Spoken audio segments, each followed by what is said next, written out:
வணக்கம். தளபதி 69 படம் எந்த படத்தின் ரீமேக் தெரியுமா? லீக்கான கதை.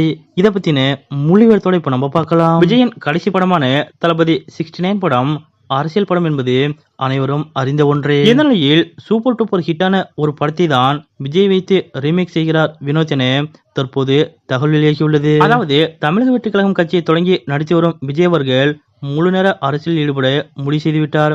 இதையடுத்து தளபதி 69 படத்துடன் நடிப்புக்கு முழுக்கு போடுவதாகவும் தெரிவித்துள்ளார். அதன்படி விஜயின் கடைசி படமான தளபதி 69 படத்திற்கான ஷூட்டிங் பூஜையுடன் துவங்கியது. இந்த பூஜையில் பட்டு வேட்டி சட்டையுடன் கலக்கலாக விஜய் அவர்கள் கலந்து கொண்டார். தளபதி 69 படம் விஜயின் கடைசி படம் என்பதால் இந்த படத்திற்கு மிகுந்த எதிர்பார்ப்பு உள்ளது. இந்த நிலையில் தளபதி 69 படத்தின் கதை வினோத் அவர்களது சொந்த கதை இல்லை என்றும் அது ரீமேக் என்றும் தகவல் வெளியாகியுள்ளது. அதாவது அனில் ரவிபுடி இயக்கத்தில் பாலகிருஷ்ணா அவர்கள் நடிப்பில் கடந்த ஆண்டு வெளியாகி பெரிய அளவில் வெற்றி பெற்ற தெலுங்கு படம் பகவந்த் கேசரி. அந்த பகவந்த் கேசரி படத்தை தான் விஜய் வைத்து தமிழில் ரீமேக் செய்கிறார் வினோத் என்று கூறப்படுகிறது. ரீமேக் செய்வது வினோத் அவர்களுக்கு புதிதில்லை.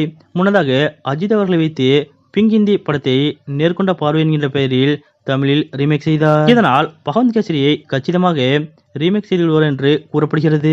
மொத்தத்தில் தளபதி 69 படம் குறித்து தொடர்ந்து பல்வேறு தகவல்களும் யூகங்களும் வெளிவருகின்றன. அந்த வகையில் தற்போது நடிகர் விஜயின் கடைசி படமான தளபதி 69 படம் பகவந்த் கேசரியின் ரீமேக் தான் என்று கூறப்படும் இந்த தகவல் பற்றிய உங்களுடைய கருத்துக்கள் என்ன அப்படிங்கறத மறக்காம கமெண்ட்ல குறிப்பிடுங்க.